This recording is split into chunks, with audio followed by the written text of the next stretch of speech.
Hey y'all, what's up? This is Lance Edwards coming to you from Richmond, Texas, right at my house. Look, I've been in the solar game for about 5 years now, and I just wanted to take some time to talk to you about why I'm falling in love with these Craftstrom solar products. Now, if I flip this camera around right here, you can see that I have some LG 375s on top of my house from back in my old SunPro days and the old ADT days.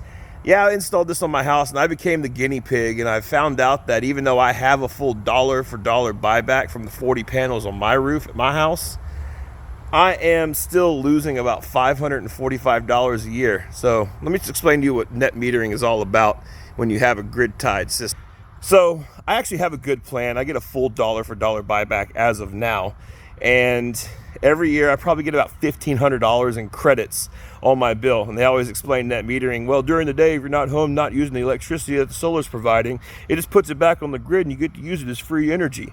But they don't tell you that eventually you're going to get taxed. So whatever decisions are made with the PUC, basically Centerpoint, or maybe some Encore, maybe Texas, New Mexico, maybe Entergy, all these companies are allowed to set their own rates, and if they want to buy it back for $1, they can. If they don't want to buy it back for $1, let's say like in a regulated zone like Entergy, well, they don't have to. They can just give you 3 or 4 cents or market rate. So even with the best buyback net metering program, I'm still losing $545 a year off my utility bill credits, which you multiply that by 25 years, which is the lasting time, the warranty of the solar product on the roof. I'm gonna lose like $13,000, $14,000, $15,000 over time. So I kind of come to this conclusion that any solar installed on the roof in Houston, Texas has some kind of scam to it. It's not the solar company's fault. There could have been some better education maybe by the solar salesperson or the solar installer. But those companies, when they were going full throttle, there were tons of dollar for dollar net metering programs around. Now there's only a few, like a handful, very limited. So here's why I switched over to Craftstrom. Let me flip this one time. So these panels right here, they're not grid tied. These are 200 watt panels, right? Basically, you can go on Amazon and probably buy a pack of 8 100 watt panels and install these yourself at your house. So Craftstrom is a little more powerful, and they got a little bit better technology, patented technology through the NEC. Yeah, that's electrical, right? Where they can actually sell you up to like 4,000 watts. So that'd be 20 of these panels put on your fence. And all this just back feeds into your electric panel. Basically, the electric company doesn't even know you have this. And it does a loop within your system in your house and just basically tells the grid, I don't need as much of your electricity during the day. It will not sell back to the grid. So obviously you don't want to put up like 80 of these panels somewhere in your backyard, whether it's a ground mount or on your fence. And you want to just understand the concept of less is more. So what this does for me is the panels that I have in my backyard, right? So I got 10 panels. During the day, like right now, it's nice and sunny out.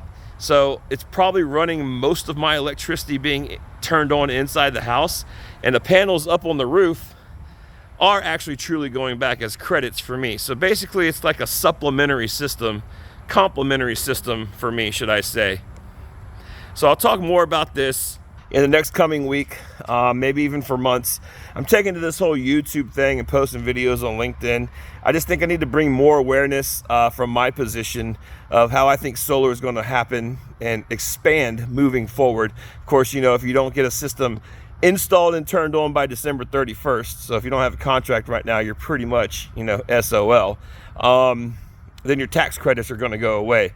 So at least with this stuff, they're selling it way cheaper. I'm going to start selling it way cheaper than the stuff that goes up on the roof. So again, my name is Lance Edwards. You can reach out to me, leave some comments, and I'm going to post a lot more videos like this, just talking about how these Craftstrom systems work. It's a fairly new kid on the block, but I think that unless you are just, you know, super rich and you want to buy a bunch of battery backup storage units for your house, then the new alternative is going to be less is more with this Craftstrom stuff. Hey, thanks for watching today. Like my page, share my page, and let's have an open forum, open discussion. Again, a lot of these are just my opinions, studied through my own research by installing and just reading my customers' bills and reading my own bills over the last 5 or 6 years. Thanks, guys, and we'll talk to you later this week.